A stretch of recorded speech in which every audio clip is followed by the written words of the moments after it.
Welcome to doctor Roshan సోమి care. కొంతమందిలో snoring అనేది చాలా బాధిస్తూ ఉంటుంది. వాళ్ళకంటే కూడా ఎవరైతే స్నోరింగ్తో బాధపడుతున్నారో వాళ్ళకంటే కూడా పక్కనున్న వాళ్ళు ఎక్కువగా ఇబ్బంది పడుతూ ఉంటారు. ఈ స్నోరింగ్ అనేది ఎందుకు వస్తుంది అనే కారణాల దగ్గరికి వచ్చినట్లయితే యూజువలీ స్ట్రక్చరల్ లో చేంజెస్ ఉన్నప్పుడు, అంటే ఏదైనా ఇప్పుడు ఫర్ ఎగ్జాంపుల్ సాఫ్ట్ ప్యాలెట్ అంటాం, అంటే మన గొంతు దగ్గర నుంచి పై భాగం అంతా కూడా ప్యాలెట్ అంటాం. అది ఏదైనా థిక్గా ఉన్నప్పుడు, అంటే ఒబీస్ కండిషన్స్లో ఎక్కువగా చూస్తూ ఉంటాం. నార్మల్గా రెగ్యులర్గా ఉండాల్సిన స్ట్రక్చర్ కంటే కొంచెం మందంగా ఎక్కువ ఉన్నప్పుడు, అలాగే నాజల్ సెప్టల్ డీవియేషన్స్ ఉన్నప్పుడు, అంటే మన నాజల్ దగ్గర బ్రిడ్జ్ ఉంటుంది, మామూలుగా మన నాజల్ బ్రిడ్జ్ అంటాము, ఇదేమన్నా కొంచెం డీవియేట్ అయి వంకరగా ఉన్నప్పుడు, అట్లాగే సైనసెస్ డిస్టర్బెన్సెస్ ఉన్నప్పుడు, ఇటువంటి కండిషన్స్ అన్నిటిలో కూడా ఈ స్నోరింగ్తో సఫర్ అవుతూ ఉంటారు. ఇవి వన్ ఆఫ్ ద రీజన్స్ కింద మనం చెప్పుకుంటూ ఉంటాం. యూజువల్లీ ఎవరైతే ఊబకాయంతో ఎక్కువగా సఫర్ అవుతూ ఉంటారో వాళ్ళ బాడీలో ఎక్సెస్ ఫ్యాట్ చాలా, అంటే జనరలైజ్డ్గా కాకుండా అక్కడక్కడ ఎక్కువగా ఎందుకు డిపాజిట్ అవుతుందో తెలియదు, అలా ఎక్కువగా డిపాజిట్ అవుతూ ఉంటుంది. కాబట్టి యూజువల్లీ ఈ స్నోరింగ్స్ అనేవి వస్తూ ఉంటాయి. అయితే ఇలా ఉన్నప్పుడు స్నోరింగ్ రావడానికి గల కారణం ఏంటంటే, వాళ్ళు ఊపిరి తీసుకునేటప్పుడు, అది నోటి ద్వారా కానీ ముక్కు ద్వారా కానీ ఊపిరి తీసుకునేటప్పుడు ఎయిర్ లోపలికి పాస్ అయ్యేటప్పుడు ఆ వే ఏదైతే ఉందో ఆ వే అంతా కూడా నేరోగా అయిపోయింది. కాబట్టి ఆ సౌండ్స్ అనేవి, ఆ గొంతులోంచి సౌండ్స్ అనేవి బయటికి స్నోరింగ్ రూపేణా బయటకు వస్తూ ఉంటాయి. ఇది యూజువలీ మనము లావుగా ఉండే వాళ్ళలో చూడడం సహజమే. కానీ కొంతమంది చాలా లీన్గా ఉంటారు, సన్నగా ఉంటారు, వాళ్ళల్లో కూడా ఈ మనము చెప్పిన స్నోరింగ్స్ అనేవి చూస్తుంటాం. అది ఎందుకంటే వాళ్ళకి ఫ్యాట్ డిపాజిషన్ కానీ ఎక్స్ట్రా టిష్యూ గ్రోత్ అనేది కానీ మనకు ఆ సాఫ్ట్ ప్యాలెట్ దగ్గర డిపాజిట్ అయినప్పుడు యూజువల్లీ మనం చూస్తూ ఉంటాం. వాళ్ళు ఒబీస్గా ఉండాల్సిన అవసరం లేదు, సన్నగా ఉన్నప్పుడు కూడా ఎస్పెషల్లీ ప్యాలెట్ దగ్గర థిక్గా మాస్ కనుక ఫామ్ అయినట్లయితే స్నోరింగ్స్ అనేవి చూస్తూ ఉంటాం. ఇవన్నీ కూడా కారణాలు స్నోరింగ్ సౌండ్ రావడానికి ఎందుకు వస్తుంది అనే దాని గురించి మెయిన్గా మనం చెప్పుకున్నవి. అయితే ఈ స్నోరింగ్తో బాధపడుతున్నప్పుడు కేవలం సౌండ్స్ మాత్రమేనా, అంటే స్నోరింగ్ ఒక సౌండే వాళ్ళకి డిస్టర్బెన్స్ అంటే ఏమాత్రం కాదు. వీళ్ళల్లో కూడా మనం చాలా లక్షణాలు చూస్తూ ఉంటాం. ఎస్పెషల్లీ ఎవరికైతే స్నోరింగ్ ఉందో వాళ్ళు ఫస్ట్ ఆఫ్ ఆల్ చాలా ఫాస్ట్గా నిద్రలోకి వెళ్ళిపోతారు. ఎవరైతే స్నోరింగ్తో సఫర్ అవుతున్నారో వాళ్ళు పడుకున్న కొన్ని సెకండ్లోకే చాలా డీప్ స్లీప్లోకి వెళ్తూ ఉంటారు. డీప్ స్లీప్లోకి వెళ్ళిన తర్వాత నుంచి వాళ్ళకి ఆ సౌండ్స్ అనేవి మనకి బయటికి వినిపిస్తూ ఉంటాయి. వాళ్ళకి సడన్గా నిద్రపోతూ కూడా సడన్గా మధ్యలోంచి లేచి కూర్చుంటూ ఉంటారు. నిద్ర సరిపోక లేదా ఊపిరి ఆడినట్టు అయిపోయి వాళ్ళు ఇమీడియట్గా లేచి కూర్చోవడం జరుగుతూ ఉంటుంది. అట్ ద సేమ్ టైం చాలా వీక్గా ఉంటారు.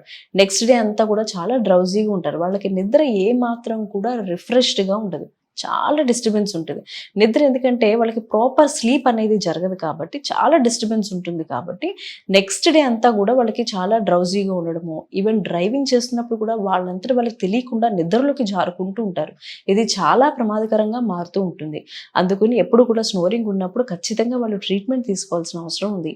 వాళ్ళకి కేవలం స్నోరింగే ఉందా, స్లీప్ యాప్నియా కూడా ఉందా అంటే స్లీప్ యాప్నియా గురించి మనం సెపరేట్ వీడియో చేద్దాం. బట్ సందర్భం వచ్చింది కాబట్టి స్నోరింగ్తో పాటు ఉన్న వాళ్ళకి స్లీప్ యాప్నియా ఏమంటే ఏమిటంటే, ఎప్పుడైతే వాళ్ళు ఊపిరి తీసుకుంటూ వదులుతూ ఉంటారో సడన్గా ఉన్నట్టుండి వాళ్ళు ఊపిరి తీసుకోవడం స్టాప్ చేసేస్తూ ఉంటారు. వాళ్ళకి తెలియకుండా వాళ్ళు ఊపిరి తీసుకోవడం అనేది ఆగిపోతూ ఉంటుంది. అది కొంతమందిలో కొన్ని సెకండ్ల నుంచి మొదలుపెట్టి, అంటే ఒక 2-3 సెకండ్స్ నుంచి మొదలుపెట్టి ఒక 30 సెకండ్స్ అలా కూడా కొంతమంది ఊపిరి తీసుకోకుండా ఆగిపోయి మళ్ళీ లేచి ఊపిరాడినట్టు చాలా ఇబ్బంది పడుతూ ఉంటారు.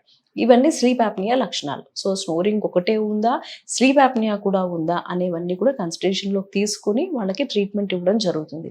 ఈ ట్రీట్మెంట్ కనుక సరిగ్గా తీసుకోకపోతే ఏమవుతుందంటే వాళ్ళకి నెక్స్ట్ డే అంతా కూడా చాలా డ్రౌజీగా ఉంటుంది. వాళ్ళు కార్ డ్రైవ్ చేస్తున్నా, వెహికల్స్ డ్రైవ్ చేస్తున్నా వాళ్ళకి తెలియకుండా వాళ్ళు నిద్రలోకి జారుకుంటూ ఉంటారు.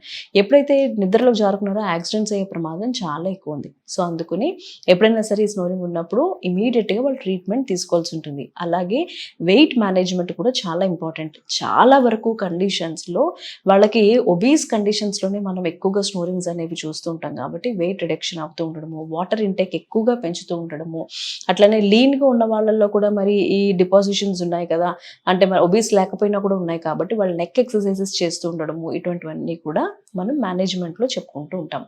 అలాగే వీళ్ళకి చాలా వీక్గా ఉండడము, దేని మీద కాన్సన్ట్రేట్ చేయలేకపోవడము, పిల్లల విషయంలోకి వస్తే పిల్లల్లో కూడా ఎడినాయిడ్స్ ఫామ్ అవుతూ ఉంటాయి. ఎస్పెషల్లీ 6 years ఆఫ్ ఏజ్ వరకు కూడా ఎడినాయిడ్స్ ఉంటాయి. ఆ తర్వాత ఆటోమేటిక్గా వాటంతట అవే ష్రింక్ అయిపోతూ ఉంటాయి. సో ఇలా ఎడినాయిడ్స్ ఉన్నప్పుడు కూడా ఏమవుతుందంటే వాళ్ళకి ఊపిరి తీసుకునేటప్పుడు ఈ గురక అనేది మనం వింటూ ఉంటాం.